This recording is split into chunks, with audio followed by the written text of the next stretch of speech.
Yeah, I don't think anybody's watching more than 10 minutes of this at a time because, and I think that's because YouTube adverts start within 10 minutes. Is that right? Okay. So people watch like the first 10 minutes and then go, I could do with some Reese's Pieces. Yeah. You know, so they just completely ignore what they were doing originally. Do you have YouTube Premium? I do, yeah. You do? But only because you recommended it, and yes. I was like, yeah, okay, I'll get on board with that. I don't understand, like, people can, like, it's $12.99 for YouTube Premium. Yeah, but you know, the benefits of that are, like, so good. No ads, and you can close your phone while you're listening. Yes. And, you know, I do that all the time. Yeah. Works in the van, so I'll put on YouTube videos in the van and just listen to them. And you can have maps going at the same time. So you're driving and listening to podcasts or whatever. Hi, guys. Cardboard Paradise coming in hot and boring. A hot, steamy pile of boring. Because last week, I think I did the same thing. We just started recording and we didn't even do an intro. No, we didn't do an intro. So the first question was, do you pee on standing up or something like that? Do you pee sitting down? No, I was in the shower. I pee in the shower, that was... So we didn't even do an intro. So how's it going, guys? I'm Gary, MexiGary, and this is... Doug Jagger keeps it new. And this is Cardboard Paradise. We're here every couple of weeks. Yeah. I'm pretty proud of us for keeping it quite regular, man. Yeah, I know. Yeah. Well, what's this? This is volume 4. Volume 4, exactly. Yeah. Now there was the second one we did at yours. Yeah. Which I quite enjoyed that because it's just like you've got the massive middle class L-shaped couch. Middle class couch. Sucking on lobster thermidor and you know. Oh yeah, it's great. It was great, but vegan lobster it would be for me. What was that? Vegan lobster.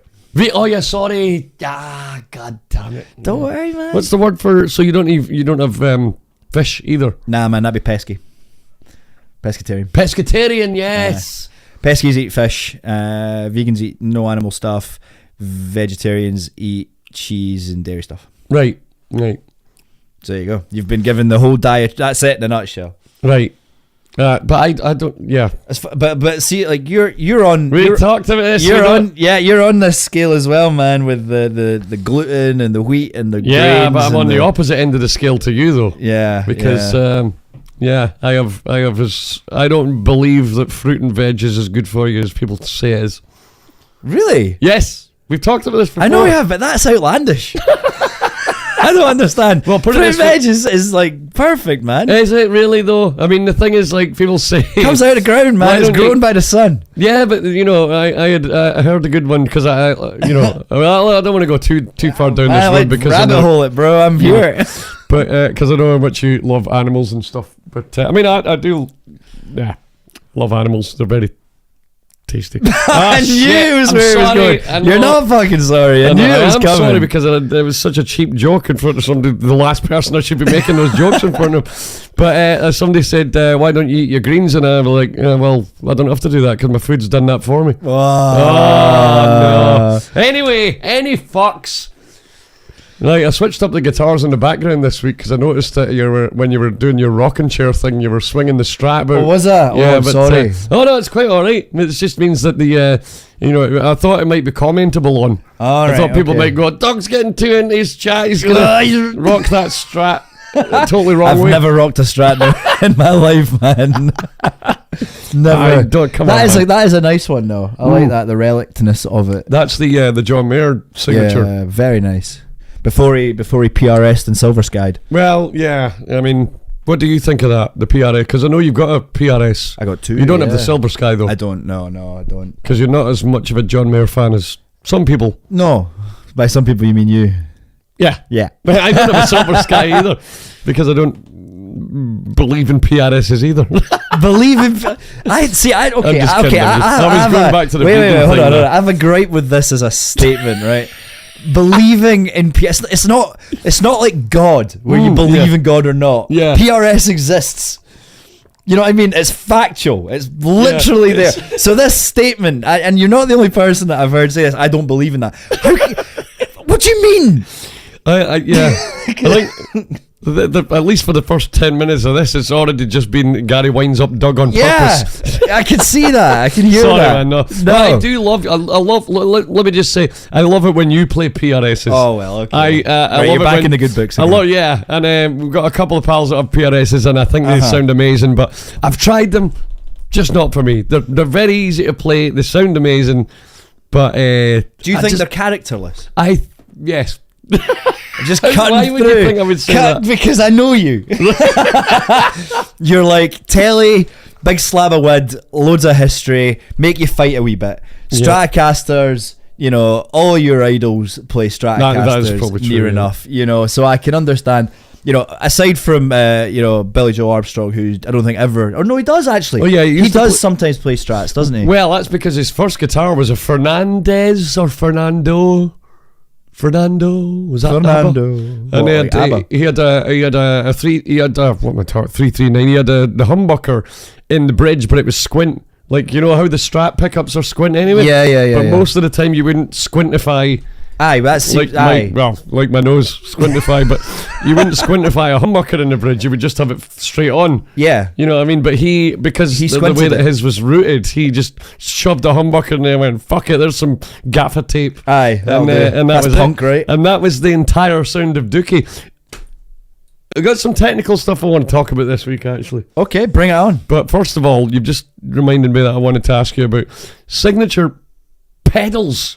Oh, make no fucking sense to me. Oh, like, because we have a mutual friend, who bought the Dookie pedal. Right now, if you're, and this is a pedal, by the way, if you're not versed in the ways of distortion effects, it's a pedal that's supposed to make your rig sound like the album Dookie, using the same. But I don't understand how you can get that if you're not already using the guitar and the amp that he used. What? Somebody just bought out a Morning Glory pedal so that you could see. Now you're getting my gist. Aye, okay. Because you're like, why would you need anything more than a Les Paul and a Marshall to sound like Slash, Noel for Gallagher? example. Or Slash, Yeah. yes. But I guess, okay. So if I'm using a Strat and a Blues Junior, you're telling me that I can buy Slash's pedal and sound And like Guns N' Roses? Bullshit. It must be It's digital. marketing. It must be digital then. Well, you can't. No, but think about how. Single coilify. No, exactly. that's my point. You can fan it up, I suppose. It must be digital then. Mm-hmm.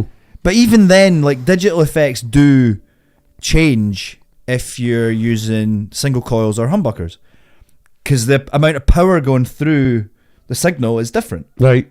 Yeah. Well, the compression would be different. Yeah. So how can?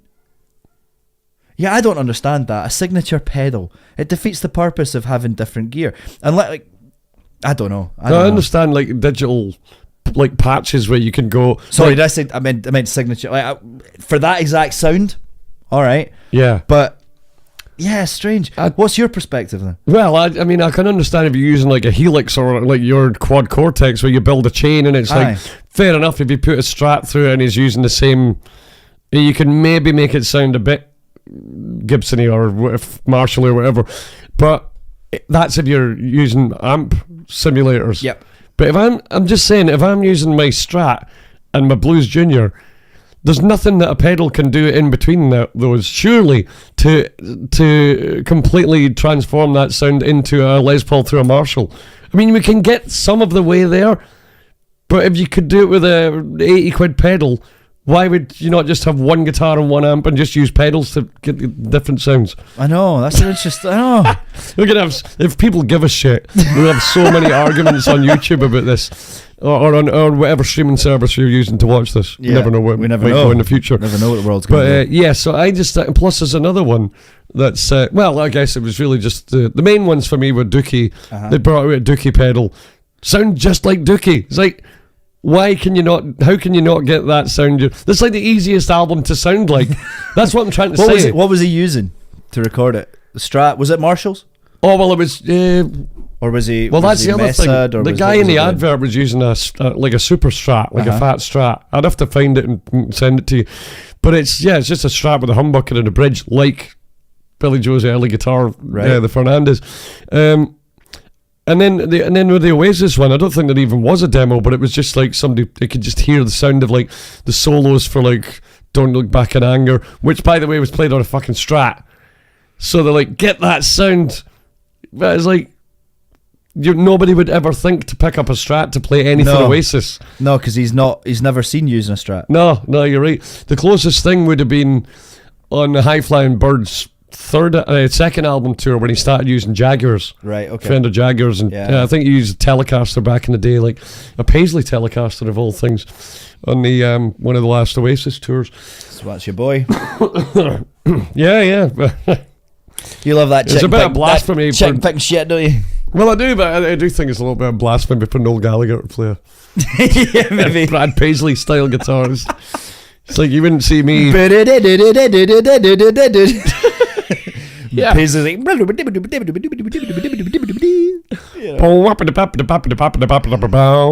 got to go in my truck. You know.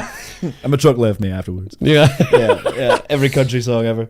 So yeah, so I don't know, because we talked a lot about guitars and amps. Well, we haven't really talked that much about guitars. We talked a little bit about amps last week because I wanted your Dream Rig. Yeah, what did I say? What's the Mount Rushmore? The Mount Rush. Yeah. Which was meant to be 4, but we only came up with 3 each. Yeah, it's Yeah. Mount Rush. Mount Rush less. Yeah, that's it.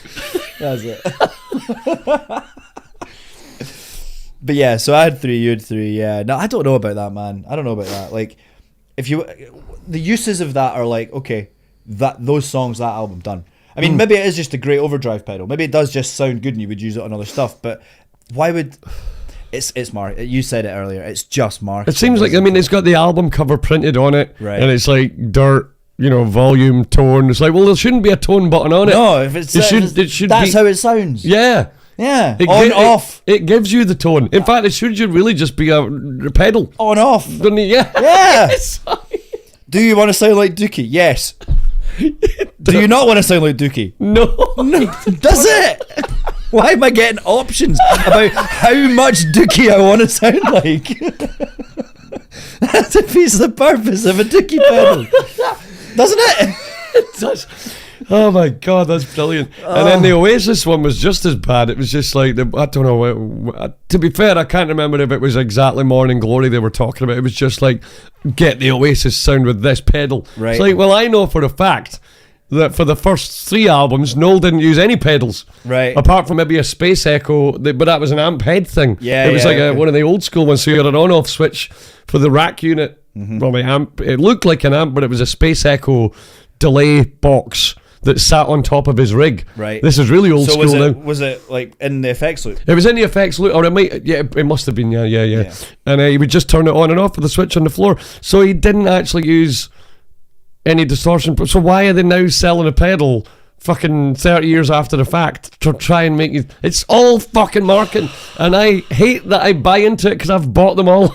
Have you bought them all? No, I haven't. I thought you would have. No, it does sound like. That's classic Johnson spiel there, to rant and ramble about something for 20 minutes and then go, oh yeah, by the way, I did actually buy them all.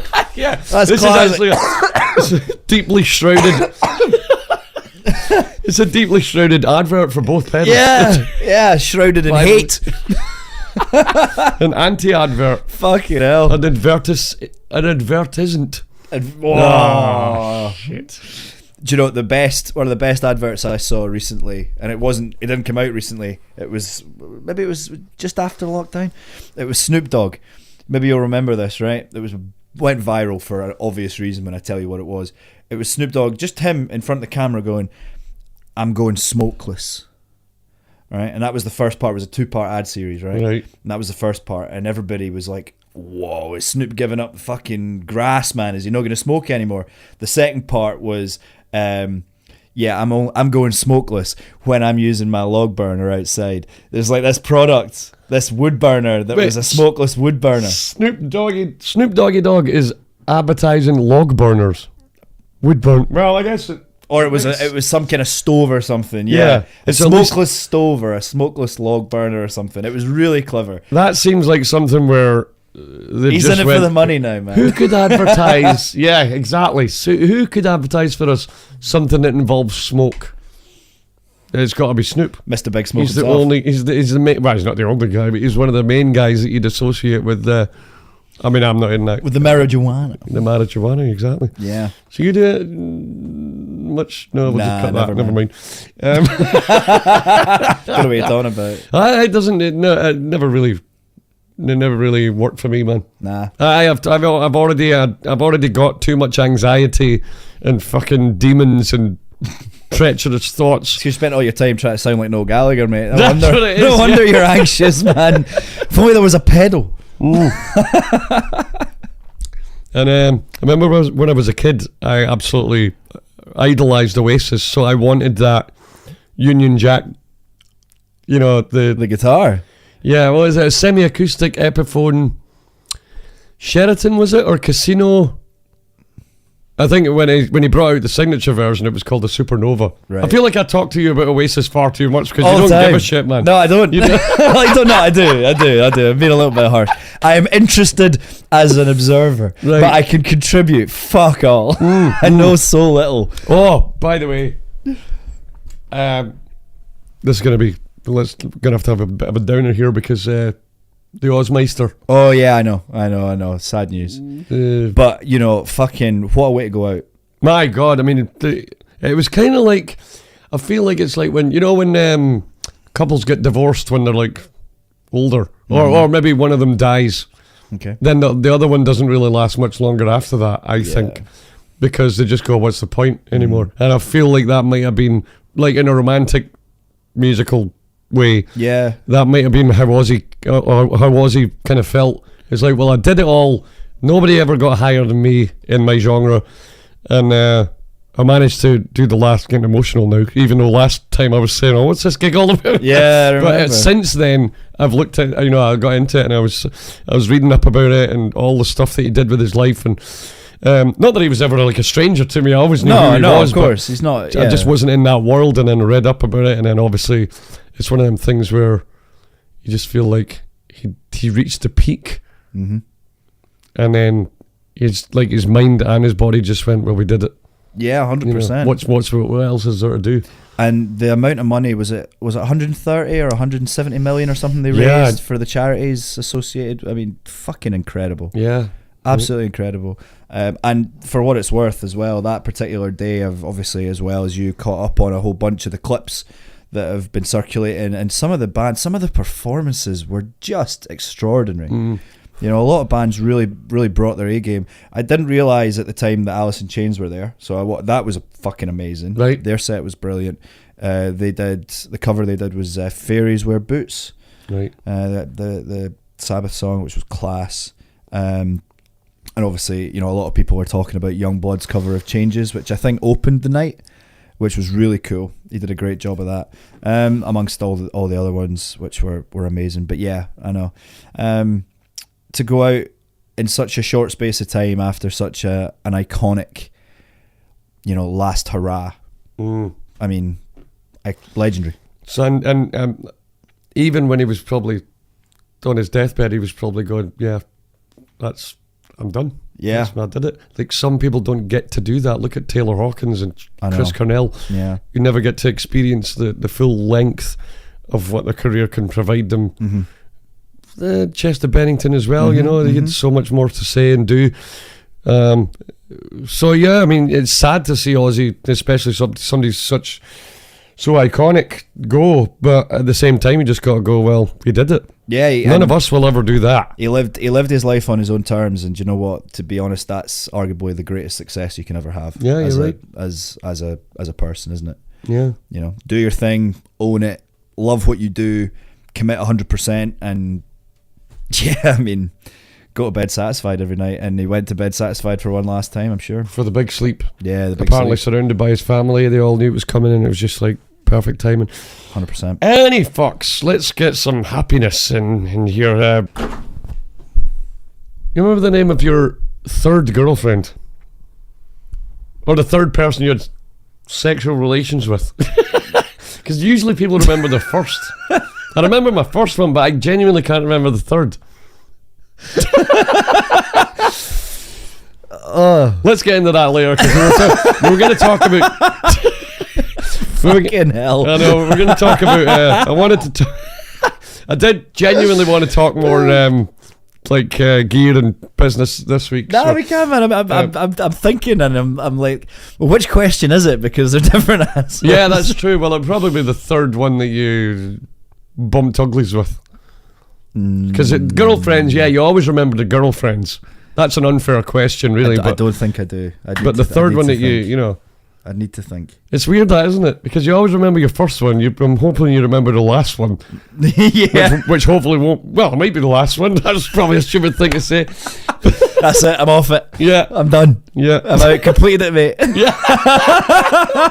Well, I was implying that it's a touchy subject, because it's like, will it be the last one? Because you never know where the relationship's going to go. You might end up being together forever, and then it would be the last one. So you never know when the last one's going to be. That's a new one, right? You know what I mean? Until you're dead, really. Well, that's it. Yeah. No, that's a fair point. No, I do remember the last one, yes. Yeah. And I remember the first one. And I know their names, imagine. But yeah, what about you? Remember your third? I don't. I remember the first, and I remember the last. Barely. I'd rather not. But no, the third. No, it was just an interesting question. I'd heard somebody else talk about it, and I was wondering if it would be any juice that we could get out of it today, but obviously not. Nope. Touchy subject. Okay. Was it your uncle? No, not my third. That was my fourth. That was your fourth? Hey, may the fourth be with you. All right.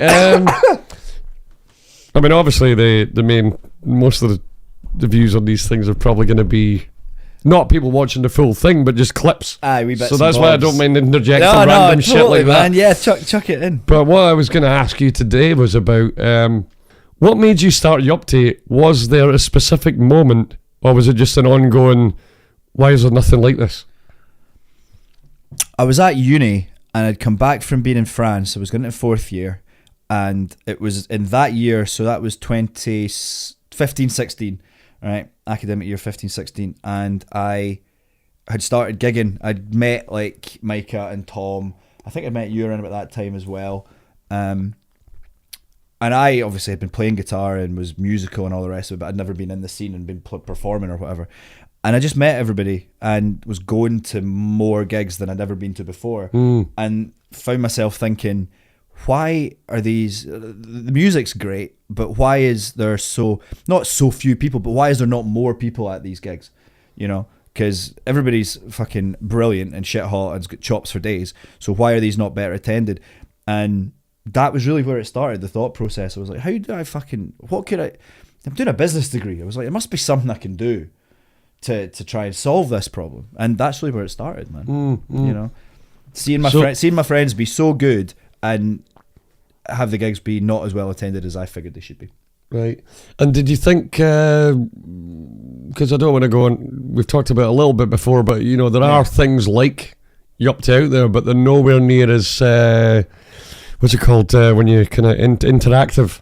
They're nowhere near as interactive, or like, not just from a punter's point of view. What would you call a punter that's a gig goer? A gig goer, yeah, a fan of music. Not just from the fans' point of view, but from the actual band's point of view and the venue's point of view, because you can all get involved in making it interactive, and you know, venues can sign up and bands can sign up and the fans can sign up. Yep. And I love the idea that you could actually put in genres and you can just sign up for you can go, I want to hear music from these type of bands in these type of venues. You know, because I know you're signing up venues in Glasgow, but obviously, you know, in a couple of years' time, it'll be nationwide. Hopefully. Because did you not say you had one in Dundee? Yeah, we got a few in Dundee. We've got a promoter, Bonnie, who's working up in Dundee, and she's class. I feel bad because the last time on the podcast, I was like, oh, who's this Bonnie? And then I realised I've met this girl many times. And, really? You know, talked to her a lot on Facebook and that. Yeah, she's come to our Dundee gigs when we do the Blues Bonanza. Nice. Yeah. No, she's lovely, man. So she's promoting gigs in Dundee and using Yupty as a ticketing platform. Precisely. Brilliant. And right, Liz, by the way, I loved your advert. Oh, right, yeah, nice, man. Are you tired of confusing ticket splits and booking headaches? Yeah, that was brilliant, man. It was, I mean, I've always said this about you, man. You're great at the reel, like the promotion and the reels and stuff like that. Like even when you're doing promotion for your Face of Silence gigs, you're always very You could have been a TV presenter in a different life. I appreciate that, man. I don't mean to fucking suck your scrotum here or anything, but you're just a good personality on screen. I try, man. I appreciate that a lot. Whereas that would be the opposite. I'd be like, morning TV would not be for me. Like, what TV would be? Probably Pornhub. Late night. Well, do you think TV's kind of dead? Like, because YouTube and Netflix are the new TV, aren't they? Big time. Big time. Like, nobody listens to the radio anymore because they got podcasts. Yeah. I mean, to be fair though, I've recently started sticking on, is it Radio 6 Music? Because you get new stuff. You'll hear new stuff, and I love that. I've had Kerrang and rock radio and absolute classic rock or whatever it's called on for like the last 3 months, and they recycle the same stuff. Yeah, the same songs, the same bands are getting played all the time. And fair enough, they're the classics, right? Fair enough. But 6 Music is at least new. But to come back to what you're saying, yeah, it's these mediums, YouTube and whatever. They're totally what people are tuning into now, aren't they? Talking to my mum about this the other day because she. Like, my mum's like, 66, and she tells me about new acts, right? Because we're actually playing the gigs, so by the time you get in, you're kind of musiced out. Yeah, sometimes, apart from your own stuff, obviously, But the last thing you want to do is like once you've done 4 hours, 5 hours a gig, and you just like silence, please. Play Fortnite or wank yourself to death. One of the two, the only options. One of the two. Sometimes both. Sometimes twice. Sometimes twice. 2 games of Fortnite. Bloody hell, man. Yeah. Have you ever just played 2 games of Fortnite though? It's like no, I have. Yeah, I reached my limit very quickly. Really? Yeah. So you're better at that than most people, because I said to you earlier, do you play much games? And you're just like, try and keep it to a minimum. Yeah. Whereas to me, it's the default setting of just lazing about. It's just pick up the controller and play some. Just play. I mean, at the moment, to be fair, like when it comes to gaming, I'm like the Killers fan of gaming. Or Ed Sheeran fan of gaming, like, Okay. I say I'm a gamer, but I only like the peak shit. You know what I mean? I don't dig deep into all these. Indie. No, I'm not in the indie games. No, I play The Last of Us. But the thing is, when I am into a game or a game series, I go fucking balls deep into it, and I play every single second. Aye. And I try and get 100 on everything. All the juice out of the experience. Because you went on the VR and everything as well. Oh, I love the VR. You've been playing the scary games, man. Well, do you not like the scary? I love the I watch a lot of scary games on YouTube, man. That's not the same as playing. No, it's in not VR, the same though. as playing them. No, and definitely not in VR. But you're a glutton for punishment. I am indeed. Well, it's because I live on my own, so it's like any form of virtual interaction is. So everybody's mind went there, didn't it? This is when I first started living here on my own, and it was about a year in, and I was convinced that I had a ghost. And it was like one of our pals was just like, "You're not haunted, you're just fucking lonely." Your brain comes up with ways to. Like, I don't put spiders out anymore, outside anymore. Oh, friend. If I've got a spider in the corner of the living room, it's Fred. Do you go install a wee bed for a minute? The more the merrier. Draw some curtains. Yeah. I mean, I'm not saying I live in squalor with like fucking, what's it called, like cobwebs and all that stuff. But no. If there's like if there's a wee spider cutting about, I'll be like, that's fine.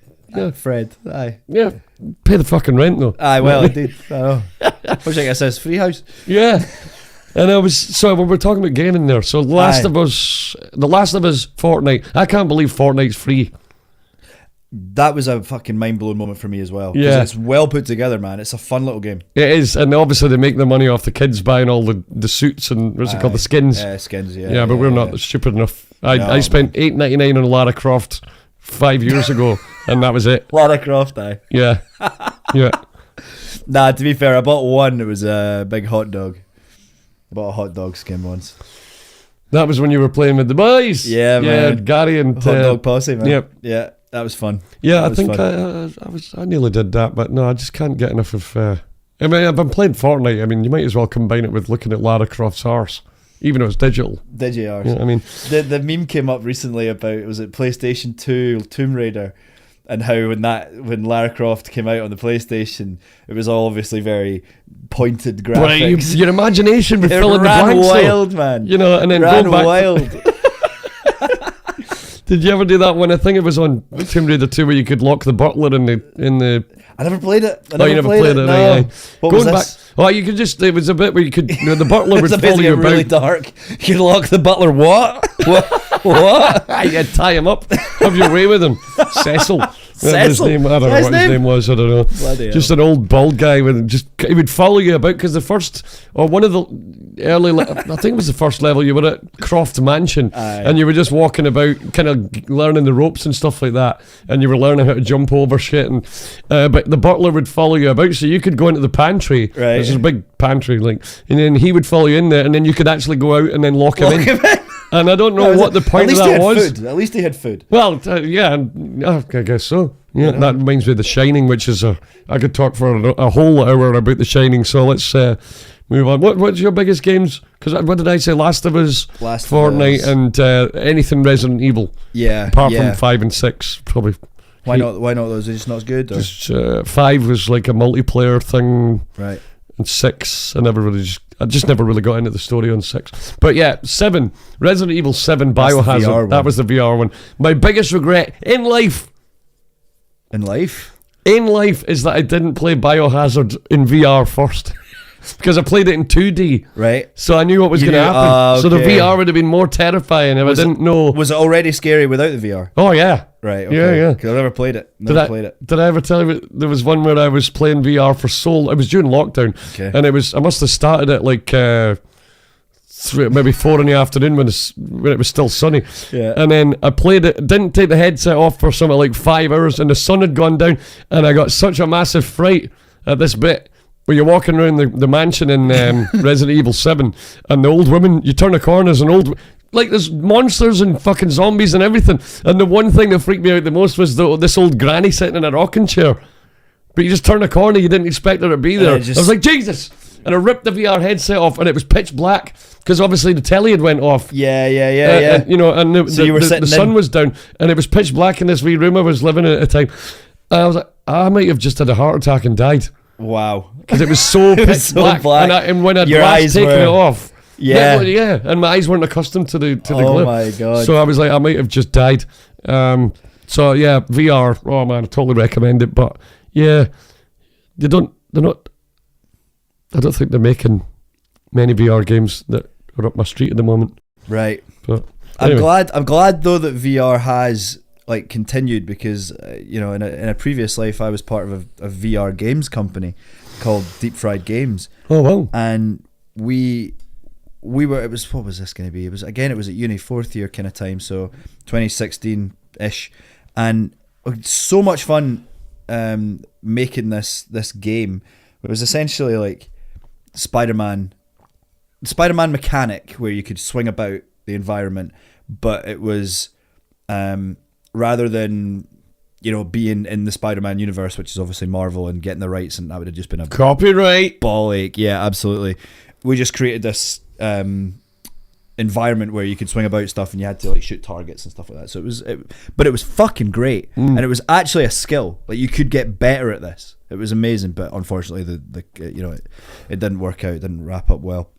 Or rather, it wrapped up. It didn't go anywhere, unfortunately. So it's good to hear that VR is still good, and is still existing. It never has got as big as yet as it probably will at some point. Oh yeah. You know, do you see it? Because you've obviously been, you know, diving into it with Resident Evil and various other games and stuff. Do you think it's going to keep going,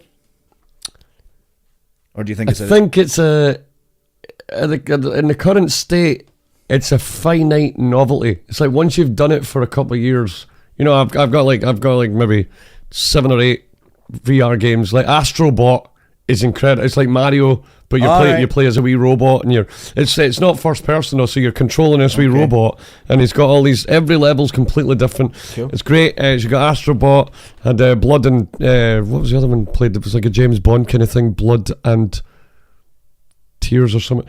And that was the one where you used the move controllers. Was that on rails? As in, so your movement was all No, but there's a couple of levels in it that are where you're kind of in a car and you're kind of it's like a shooting gallery kind of thing, but it's moving. Aye. But there is another one that is like a roller coaster, and it was another one of them games that was like clearly made, and then they slapped the Until Dawn title on it. It was Until Dawn 2, right? Something to do with clowns, and that was the actual title of it. Something to do with clowns. Something to do with clowns, right? Yeah. And but yeah, it was like, you know, the first Until Dawn where it was like a choice-based story, and then by the end of it, you had to kind of save everybody. Yeah. The second one was just a VR roller coaster. Had nothing to do with Until Dawn's story. None of the characters were in it, but fucking terrifying and fun game. All right. I think. Plus, it was another one with a move controller, so you had like 2 guns in this roller coaster, and you're going down. That's class. Yeah. So have they put out Alien Isolation in VR? I don't know. Because Alien Isolation, as far as scary games go, was one of my favourites. I used to play that. Still got it. But it absolutely, like, oh my god, man, diving into lockers and the alien just fucking nabs you, man. Yeah. Did you ever play it? Oh yeah, I played it. I didn't finish it. I think I got about maybe a third of the way through it. But my brother Dean's a big gamer, and Gav, our pal. I don't know why I'm mentioning other people, because it's all about me and you today. But we know people who happen to have played this game. Yeah, that's it. And anyway, so my brother Dean and Gav, they told me to play Alien Isolation because I was a fan of horror games and stuff like that. So I played it for about 2 hours, and didn't see one fucking alien. Yeah, you got to go building the tension, man. Well, I know that. Story built. See, I paid for the thing, downloaded it, was playing it. Two hours later, still no alien. Met this guy. It was just to the bit where you have to open this big door with a Scottish guy. Aye. You remember he's got a yellow jumpsuit on or something? Yeah. And I was like, that's about 10-15 minutes before you see the alien, yeah. Well, I know that now. Aye. At that point, I was getting so frustrated. I was like, is there even any alien? I've seen the footage. There must be some. It's called Alien Isolation. All I'm getting is isolation. The alien is isolated. When does he? You never meet him. Oh, that's brilliant. No, so I just I just got pissed off and uninstalled it. Oh, and then I spoke to the guys about it, and I was like, where's the alien? It's like, where did you get to? And I said, well, you meet the Scottish guy, helps you open the door and that. Oh yeah, you should have played it another 10 minutes. Aye. So you haven't reinstalled it and... Oh, well, I did years later. And the irony would be you did have a save, did you? So you had to do the first 2 hours again. Had to do the whole first 2 hours again, because like you say, you uninstall. Actually, if you reinstall it, you should be able to. But maybe I chose to start it again just to rebuild the tension, because it was... Plus, you can't really... Like, some games... You have to relearn how to play it. Yeah. You don't want to dive into like 2 hours in without remembering. And then you meet the alien, you're like, oh shit! Yeah. Where's the queef button? Right. Triangle.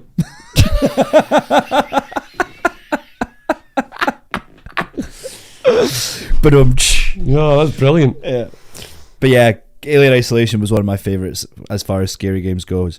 The ones that I watch online are Mortuary Assistant. You ever seen that? Mortuary Assistant sounds like right up my street. You'd fucking love it. Right. You'd fucking love it. Is it supernatural or is it? It is. Yeah. Demons, scary. I suppose it would have to be. Aye. Because we all know there's no such thing as ghosts. So if you're playing a game called Mortuary Assistant, if it's not supernatural, it would be the most boring game of all time. Because nothing would happen. There's nothing. You're just actually doing a job. You might as well just do it. Just do it. Yeah, go get paid, man. Don't buy a game. Just go get paid. Let me ask you this then. Go for it. Well, no, because you were going to tell me about Mortuary Assistant. So what happens in this then? Well, so you're a worker in a mortuary, and your objective is to find out which of the bodies in particular level is possessed. And over the course of doing all of the bits and bobs that you do to a dead body once you're about to cremate it and all the rest of it, things happen. All right. And you got to figure out, demons pop up and wee scary things like that. It's great. Fucking sounds great. Yeah, it's really fun. Yeah, I'll have to check that out. Is that quite a new game? I want to say 3 to 4 years old. Could be more. Right. But it's great. Do you know if they do that in VR? I don't. You don't? That's worth looking up. I will certainly check that out. That would honestly be fucking terrifying. Yeah, do you have a VR headset? No, I don't. Right. Would you not want one? Maybe, but I don't. As we were saying earlier, I don't really game that much. Oh, of course, I don't really game that much, But I love watching. I do enjoy watching people play games. That's a strange thing to me, man. I only watch people gaming if it's a game that I've already played and I want to see how they played it. Got you. Or on very, very rare occasions. I was playing a horror game called Madison, which was very similar to Resident Evil 7. It's first person and it's puzzles and stuff like that. You're in a house. I like the sandbox environment where it's not like too open world. It's like there is a play process. Aye, and a plot. And a plot. You need a plot. Yeah. A lot of plot. Ploppy plot. Ploppy plot. Inspector plot. And it's scary, but it makes you think as well. And it's just like jump scares don't really do it for me. I like the intense looming. Like something's going to happen any minute, but is that not still jump scary? But it's just tense. Yeah, I guess I do like jump scares because I was just telling you a minute ago about the old woman. But I don't think that was meant to be a jump scare. It was just for me. It was terrifying. You just turn this corner, there's an old woman in a wheel in it. But it's so funny that out of everything that happens in that game, as you were saying, with all the demons and monsters and all that shit, that it was a random just old woman. That was the biggest fucking. Probably because it was the most jarring. Well, you knew what you were expecting most of the time. Yes, that's probably what it is, man. Because you're in this bit of the game where, or this one was the bit of the game where you're kind of just scavenging or you're finding a key or something. It's not in an area where you expect any kind of craziness, and then you just turn the corner and this old bag's there. And it's like, and she's not even. So do that. Does she interact with you? Well, she's just chilling. Well, no, but I don't want to ruin the game. But the plot device that she is a part of is pretty incredible. Right. Okay. When you play the whole game, and especially I think when you get, is it the end of that one or the end of? No, I think it wraps up by the end of Biohazard, and you find out who that old woman was, and it was like, whoa. Yeah, so I don't want to ruin the fucking fun reveal. Okay. Yeah, it's not just some random old woman anyway. Put it that way. Aye, she has a purpose. Yeah, yeah. Teenage Mutant Hero purpose. What the hell? So anyway, I was going to. That's fun though, man. Is gaming something that you do? Like you say, it's like you have a day of it. But do you quite often come in from a gig or whatever and flick something on and? Is that an unwinding process? Flick something, yeah, for sure. Usually my own ball bag. Since I don't have a bean. I have a bean bag. Bean bag? What do you think of bean bags? They're very 80s. I've got a bean bag. You got a bean bag? I've got a big ass bean bag. I do, every so often. Wait a minute, where is it? It's in the conservatory. Oh, right, we don't hang out in the conservatory because it's full of fucking bric-a-brac. No, it's not. No, it's tidy. You tidied it? Yeah, it's a working room again. You chuck everything in the studio? A lot, yeah. Well, we probably should say where all your valuables are, but yeah. Yeah, no, it's got space again, which is good. So, great. Yeah, but anyway, I do have a beanbag. I love my beanbag. Yeah. Big black gothic beanbag. You missed out in the 80s though, like I'm always wearing, well, this is my Winery Dogs Richie Kotzen and t-shirt, but usually I wear things like vintage, like Atari and Nintendo and do you have the Sega and is it the Resident Evil the company? Oh yeah, Umbrella. Umbrella Corp, yeah. Now, do you feel like, see when people talk about the 80s, like, I mean, I realise I'm sounding like a fucking old man right now, but do you feel like you missed out on like the 80s and 90s because you were born in like 95? Yeah, 94, yeah, I do. 94. 100%. Right. Because I love all that music. Yeah. It's ironic. I hear stories about what the 80s and 90s were like, and I'm like, fucking come on. And don't get me wrong, the noughties and the pop punk stuff and the emo shit, I'm all about that as well. I love that music as well, obviously. But yeah, I mean, one of the first bands, or the first 3 or 4 bands that I really was like, fuck yeah, it was Guns N' Roses, it's Queen, it was AC/DC, and maybe include Van Halen in there. So it's like they're all fucking massive in the 80s. Man, and it's like, yeah. And then 90s, I kind of got into grunge a little bit later. But it just grunge killed hair metal though, didn't it? It did, yeah. Yeah, it did. But I understand why, because it's fucking awesome. Well, yeah, totally. But it just sounds like such a fucking party. Yeah. Well, was it grunge, do you think, or was it Nirvana that killed it? Because I mean, there was no bigger. I mean, Nirvana probably wouldn't even identify themselves as grunge.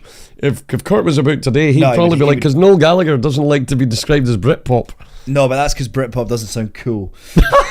Yeah, that's true. Grunge actually is cool. Yes, that is cool. Yeah, You know, we've all had the flannel shirts and the fucking low guitar straps. And But here's the thing, though. That music does sound like grunge. Yeah, you're right. You're right. It's one of the only genres that I think the name and the sound are like, yeah. That's a good point, man. Yeah. Well, it's funny we were talking about Ozzy earlier, and now we're talking about this. I love when a conversation goes full circle, when it always does with us, because we can't wait to get the back next to bit music. out. You know? Yeah, I know, man. But the thing about it is, there was like heavy metal was the way that a journalist, I can't remember his name, but he described, it might have been Rolling Stone magazine, he described Black Sabbath as heavy metal. As it sounds like a bunch of heavy metal being thrown down the stairs. Aye. And that's because that was before they even... Yeah. And now we've got back to Ozzy, and I'm going to cry again. No, don't cry. Yeah. I don't know what I'm going to be like when my actual heroes die. You know, luckily I wasn't there for Stevie Ray Vaughan. He died in 91 or 90 in a helicopter crash. He was one of my heroes. Well, he became retrospectively one of my heroes. But you might be the same with guys like Slash. Probably. But here's the thing, right? Do you think that guys like SRV would, because obviously he was phenomenal, but you used the word retrospectively. Do you think that him dying in such crazy circumstances, do you think that improved the popularity of his music? Or do you think he was going to get there anyway, but just have taken longer because he was... Well, that's a great thing to debate, because look at people who are still here from... Yeah, but you look at Eric Clapton. He's still going, he's still a fucking legend. Still relevant too. Yeah, and B.B. King was there all the way up till the end. You know, he was like in his 80s when he died.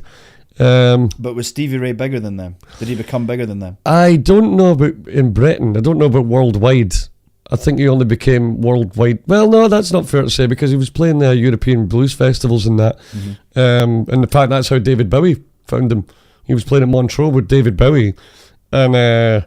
or maybe, I don't even know if David Bowie was there, but he was playing, but he was at the festival, and he asked him, can you play guitar on my album Let's Dance? So all the guitars on the song Let's Dance on that album were Stevie Ray Vaughan. No way. Yeah. Really? But the thing is, before they actually like released it and went on tour and that, they fell out because David wanted Stevie to be his guitar player. But Stevie was like, no, I'm using this money to make my own. I'm an artist myself. And Bowie wasn't happy with that. So he sacked him. And he was like, the story goes, I mean, this sounds like bullshit, but that Stevie showed up to the tour bus to tour around Europe, and his gear was all on the street. And Bowie was like, yeah, you're not coming with us because I heard that you're using this money to make your own album.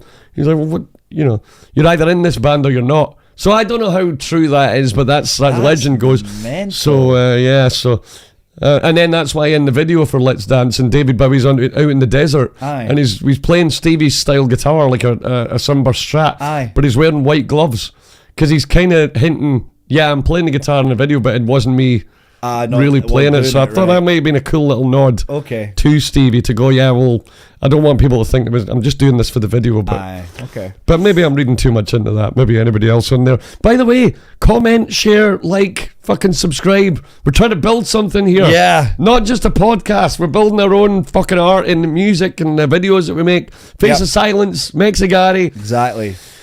I still don't know if I should call it MexiGary. I think Cardboard Engine's probably better. What, for the band? Yeah. Really? I know it's a song and it's an album, but I mean, it'd be cool to see on top of the pops Cardboard Engine from the album Cardboard Engine by Cardboard Engine. Performed live by Cardboard Engine. Yeah. I mean, it is a fucking brilliant concept. I love it. Well, we haven't actually gone into this one, although we have talked about it before, but do you mind telling us where Face of Silence came from? Yeah, or would you rather do that? Yeah, I don't mind. Yeah, go on then. Yeah, it was when... Sorry, I didn't mean to go... No, go ahead. Tell your story. Yeah. No, man, I'm happy to. So, yeah, it was when my dad was unwell and he was unresponsive in hospital, and I was on the phone to my mum driving in towards the hospital, having just a conversation about it and all the rest of it.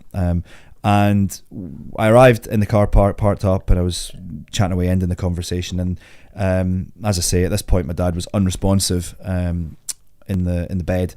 And I said to my mum, just completely offhandedly, right, I'm going to head in now, Mum, and going to go and face the silence now. And it just kind of stuck. And it's given me such a tremendous opportunity to conceptually dive into, well, basically anything I want to sing about or talk about or express. And that's been the biggest thing, really. I'd already written the songs, and finding the name came a little bit after that. But it really opened doors for me psychologically about, okay, what can I use this creative vehicle to express? And yeah, I'm really, really proud of it. And it's never at any point been, I've never associated it negatively, thinking about my dad in that state. I think of it positively as a way to be like, well, that was real. That happened. That was exactly how I felt at the time, and I did say that. So I feel, I feel fine about it. I feel good, and I'm proud of the name, and I'm proud of the band. It is a great name for a band, and it's great that you have such a good reason to call it that. Yeah. And the fact that every time you think about that, it'll remind you of a situation where you're like, that was why I'm called this. I'm called this, or the band's called this, or whatever. Sorry about that. But you've kind of like created this kind of atmosphere within Face of Silence where you can literally talk about anything. Yeah. Like your songs are, for God's sake, that's Hayden calling. I'll cancel it, but yeah, we'll catch up with him later. I think I texted him. Sorry about that. No, it's cool. Yeah, he's called me. Yeah, I'll put it on silent. Yeah, we'll cut that. I keep forgetting we can, because I haven't actually ever edited the full hour. Aye. I just chop it in the bits. Oh, yeah. But if it ever needs to be done, then I can. Yeah, you can. We're not live. No. So you can totally cut this up, man. So anyway, sorry, I got distracted because I'm also like, I've got some other stuff that I wanted to ask you before we hit the road tonight. But let's go back to let's do that bit again, actually. So the Face of Silence thing, what was I saying? Yeah, you within your, because I know you haven't got an album out yet. No, you've got just got an EP. An EP, or at this point 5 singles technically. There's another one to go out, and then I've got another 4 songs written to record, and then I've started work on an album which you've heard the first single from. Diamonds in the Dark. I can wait to see. It's the best fucking song since I swear to God, man, I've listened to that song probably more than I've listened to my favourite album of all time, The Colour and the Shape, in the last 10 years. Jesus. I've listened to that song, but I still couldn't tell you how it goes right now. But, in fact, no, I could, because I nearly ripped it off accidentally the other night. Right. No, I know but it's every time I listen to it, I hear something different, and I know it's just a demo. Yeah. But it's just like these little, and I learned how to play it on the guitar. Oh, did you? Well, little bits of it, Well, I just wanted to get cool, man. because I wanted to get like a conceptual idea of where I wanted to get the idea of where you were conceptually during that song. Sure. Melodically, because it doesn't make any fucking sense.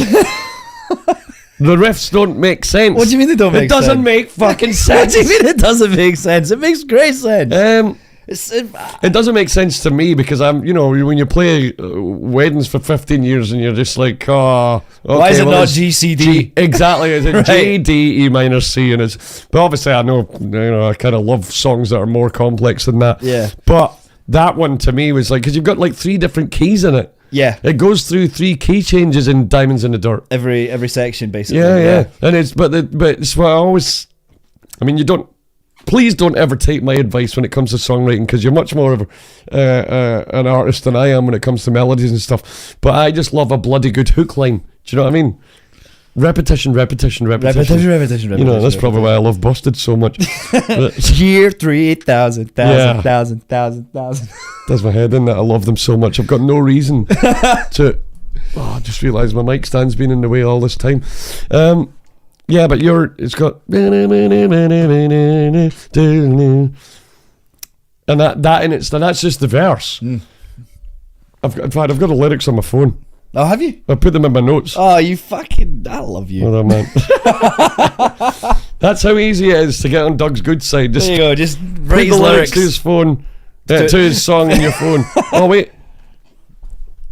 Oh, sorry. Can't find them.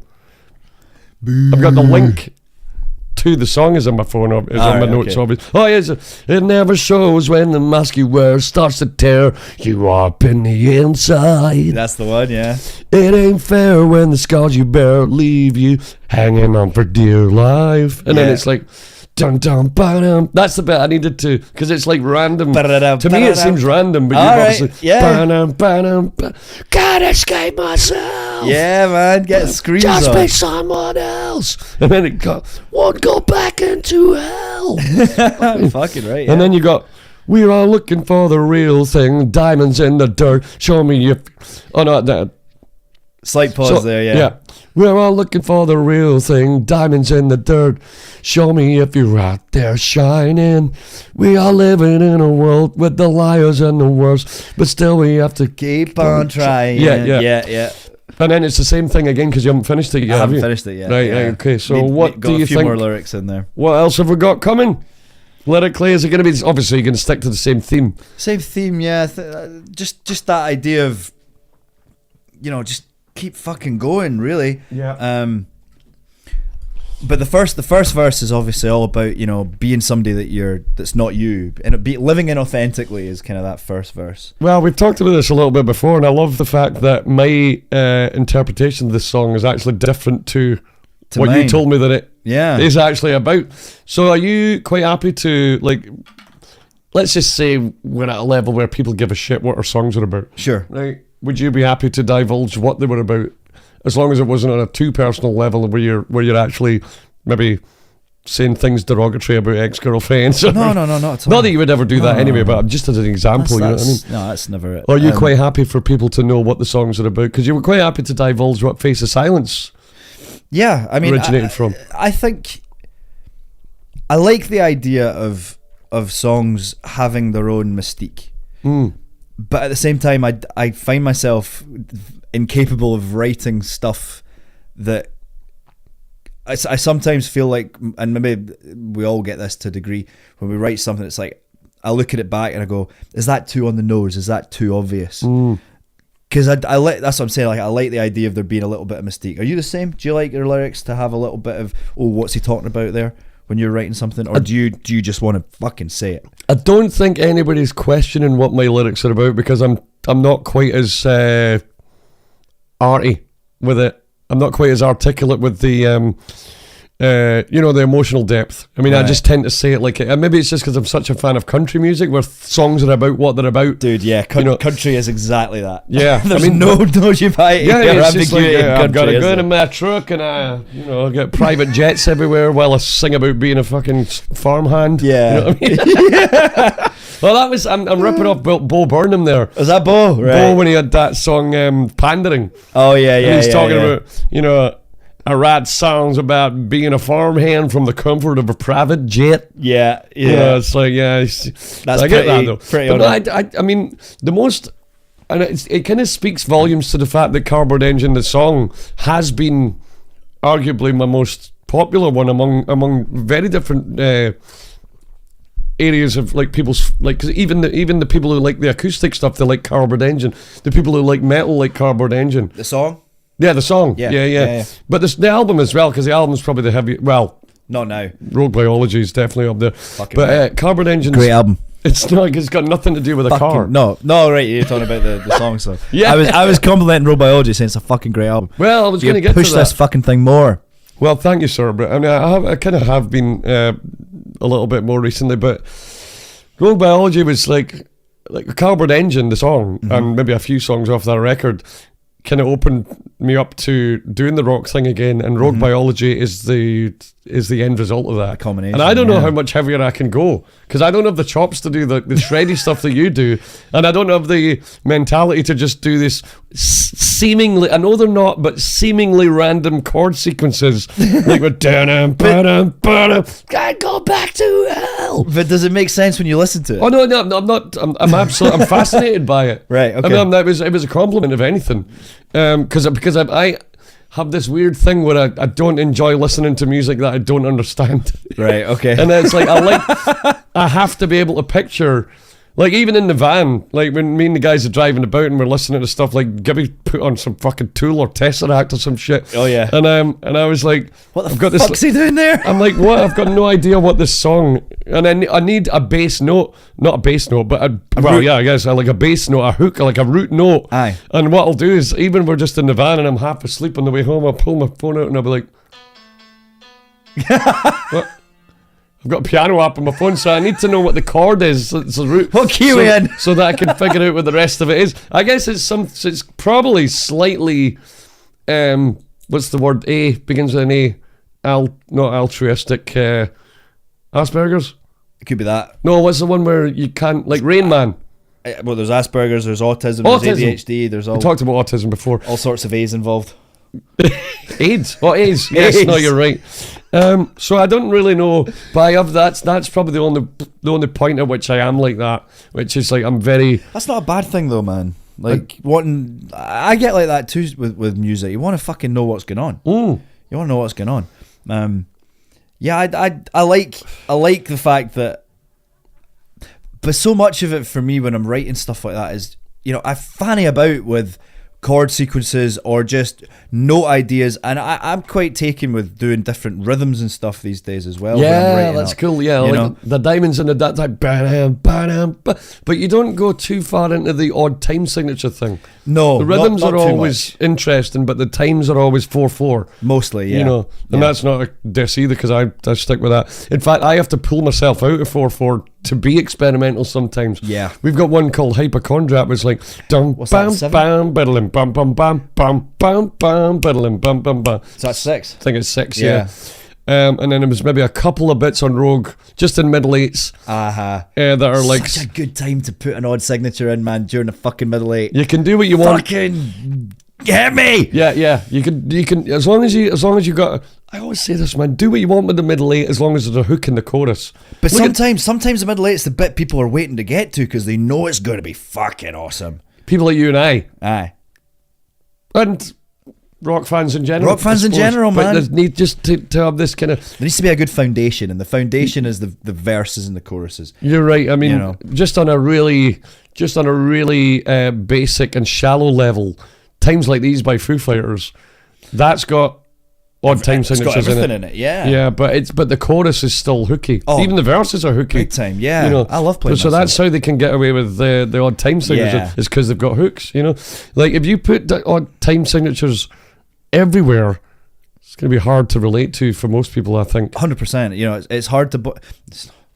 Unless you're a muso who has experience with different type signatures, I think it's very... It's not impossible, but I think it's a challenge to write something that non-musos will be able to be like... Yep. Yep. And hence the popularity of Snow Patrol and Coldplay. Coldplay have got drama. Have you seen all this? About this? Well, they didn't really cause it though. No, they did cause it. Caused it, but incidental. All they did was reveal it. Yeah, I know. I mean, can you imagine? Can you imagine though being them, and you're just like, of all the fucking things to happen at a Coldplay show, of all the shows for it to happen. I know as well. I know. I mean, can you imagine? The couple should be happy that it did happen at a Coldplay show, because if that happened at a Foo Fighters or a Green Day show or like any rock show, they would have been like, that would have been material for the band. To like, they would have leaned into it. Whereas Chris Martin, I love Chris Martin. I think he's a fucking sweetheart. He's a lovely guy, and he writes some quality tunes. Well, he did. First 2 albums are great, but no, he's the kind of guy. He was just like, sorry. I didn't mean to cause any hassle. Yeah, 100%. Yeah, that's typical Chris response. But you think about somebody like Billy Joe, if he'd found that, he'd be like, get that camera back on, and we'll fucking find out. Get her on stage. Do you want to play Know Your Enemy? You've seen the tits, let us see them. I don't know, man. Yeah. She's your so much dookie. She's your pookie. She's your pookie. Yeah, right. I've got a pedal for that. Yeah. Sorry, I keep looking at my phone, man, but I'm not. I don't mean to. I'm just looking at the notes for that I was trying to get through. What else have you got, man? Right, I just wanted to just a quick fire round. Go for it. Right, we're all talking about digital effects boards and all that kind of shit these days, because you've got your Cortex, I've got the GT1 and the GT100. Looking into getting the really gay one, the Helix. But the Mount Rushmore of actual pedals. Actual pedals. None of your digital shit. Even though analog pedals. Even though this channel, YouTube, has only got like as many fucking views as it does because of my demos on the GT1. So I don't mean to diss the GT1 or any this isn't, or any users of the Helix or anything like that. It's not dissing. We're talking analog pedals and our favourite, Mount Rushmore. Mount Rushmore. 4 analog pedals that you could not gig without. Does a tuner count? No, that was an interesting one. I was hoping you weren't going to say tuner, because I would definitely say tuner. Yeah, 100%. Right, okay. But that means it's definitely on the Rushmore. It's got to be on the board. And then people go, why don't you just use a clip-on? No, because you can't clip. You can't. Yeah. It's just fucking. It might break. Yeah. Battery might go down. It looks stupid. You know, fucking Leo Fender didn't invent the Fender Telecaster strap with a fucking wart on the neck. You know what I mean?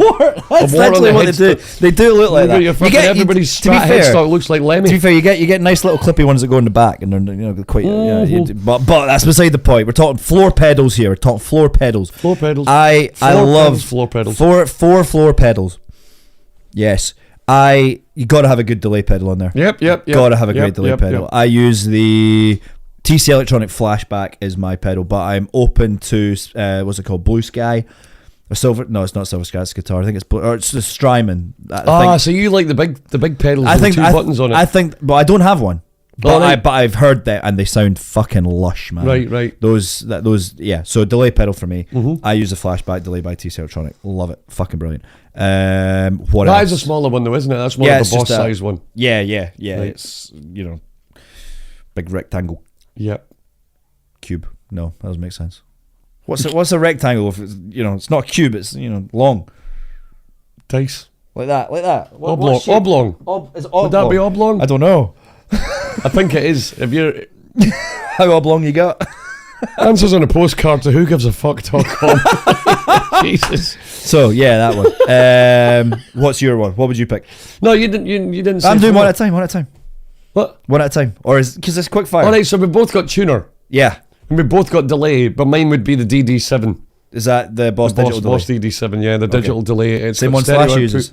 Is that really? Yeah. See, mine's got stereo out as well. All right. Well, I mean, yeah, I think most of them kind of have to. Are you effects looping it, or are you go straight in? I would effect in a real world situation. I would effects loop the DD7. Yeah, that'd probably be the only one in a 4 pedal board. Yeah, because in a 4 pedal board, I'm going to need a compressor. So then I've only got room for one more. But the compressor goes before the signal, man. Yeah, sorry, I was just saying, like, so. Are you putting a compressor in your Rushmore? Yes. Oh, I mean, I'm a country chicken picker, man. I need. But if I was allowed, actually, now that I think about it, if in the real world, if we're to talk about a real world gigging situation on proper stages where the sound guy isn't a fucking, plucky wee cunt that tells you to turn down your Blues Junior because it's too loud, fucking cunts. I would not said with venom. Oh man, I would probably not need a compressor. No, because the compressors in my world. I'm not arguing with you country chicken pickers that worship Brad Paisley's rig and all that, and he's got some boutique compressors and all that. But I usually only use a compressor to simulate the sound of pushed speakers. All right, okay. Do you know what I mean? So when you're using that kind of, because when an amp is really going, when it's hot and it's going and it works and it's not buzzing to fuck, which most of mine are right now.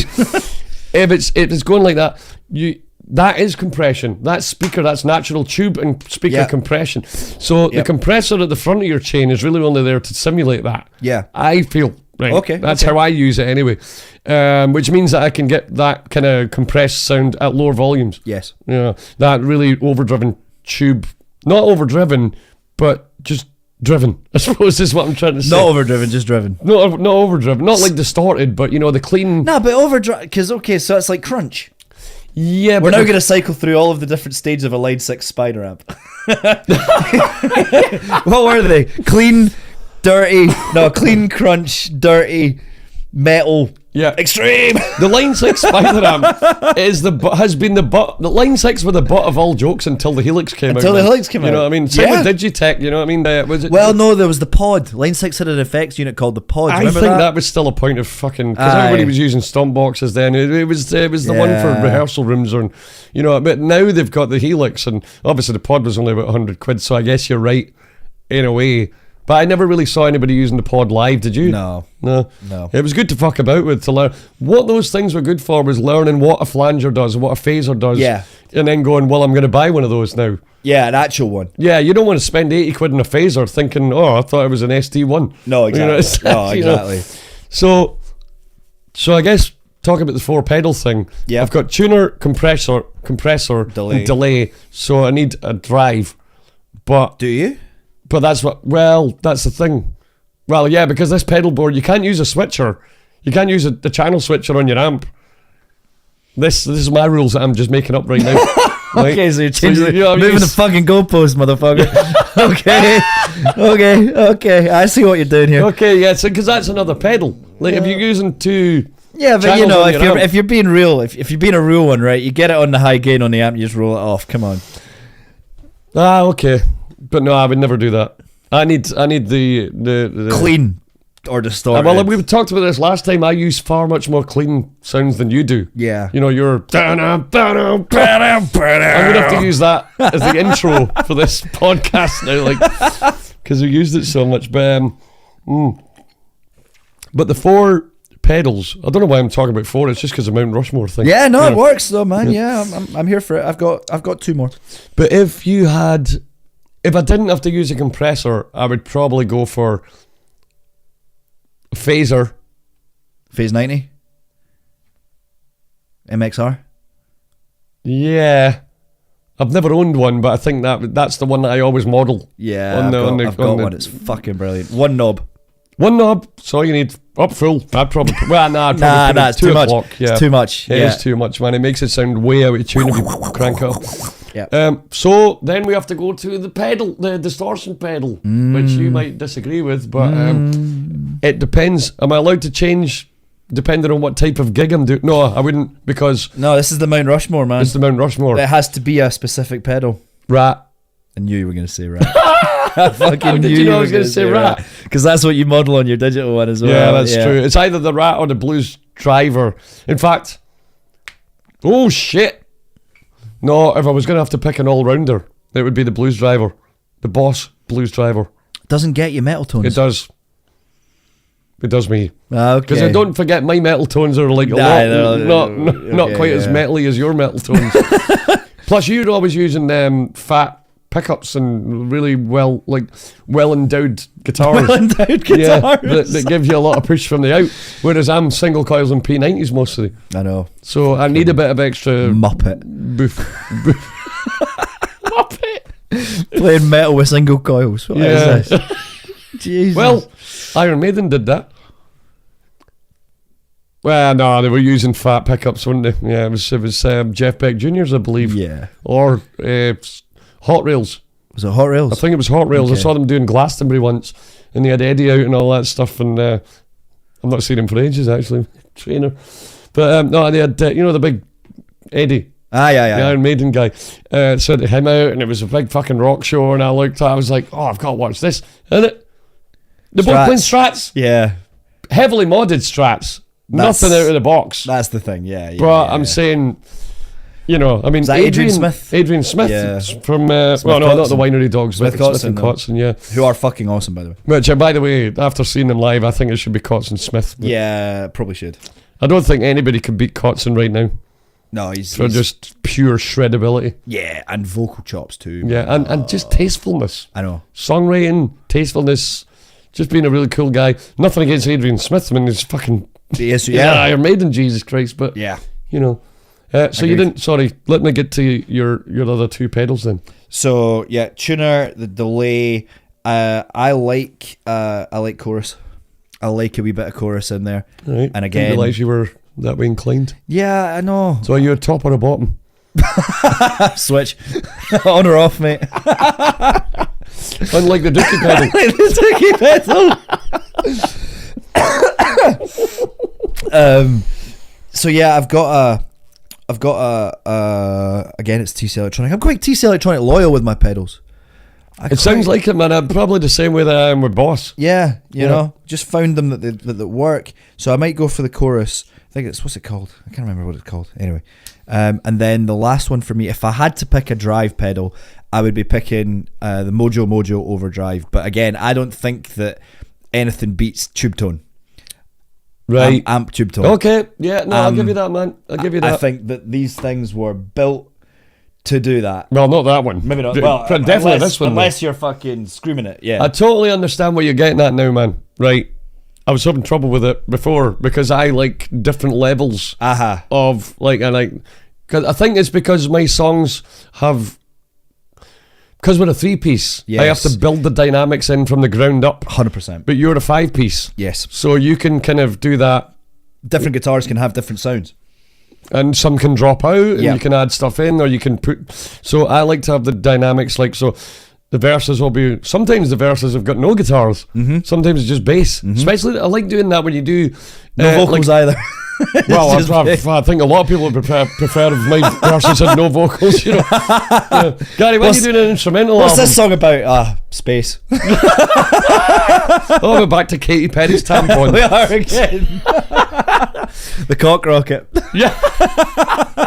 Oh yeah, somebody corrected me. It wasn't Elon's rocket. It was Bezos'. It was Bezos' rocket. Yeah. Oh, fucking hell. Would be one of them, wouldn't it? We got it the wrong way around when he was putting women in his rocket, and he should be putting his rocket in. Yes. Never mind. That's a previous podcast. I was very sorry. I was. I'll cut that bit out as well. It's a repeat. Yeah, it's a highlight reel.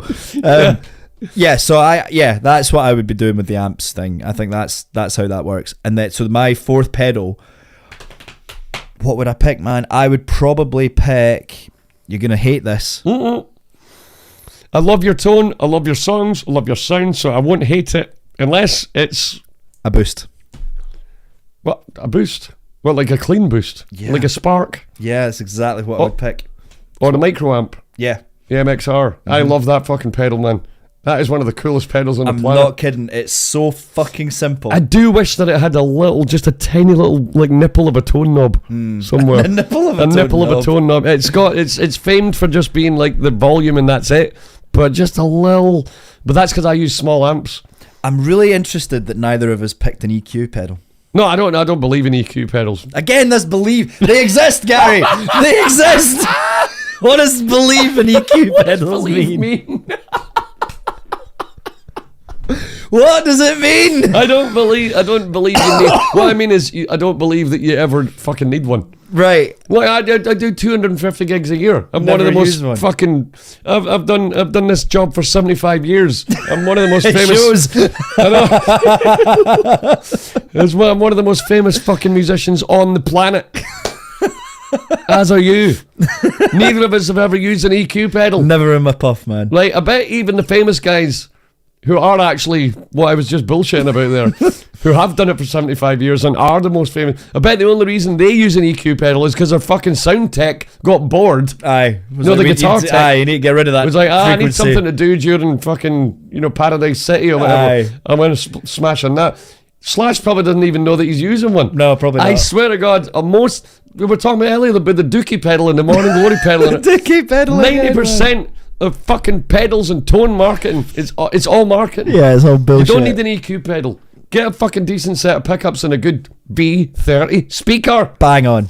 Vintage 30 speaker. So I'm getting too passionate. No about wah-wah either.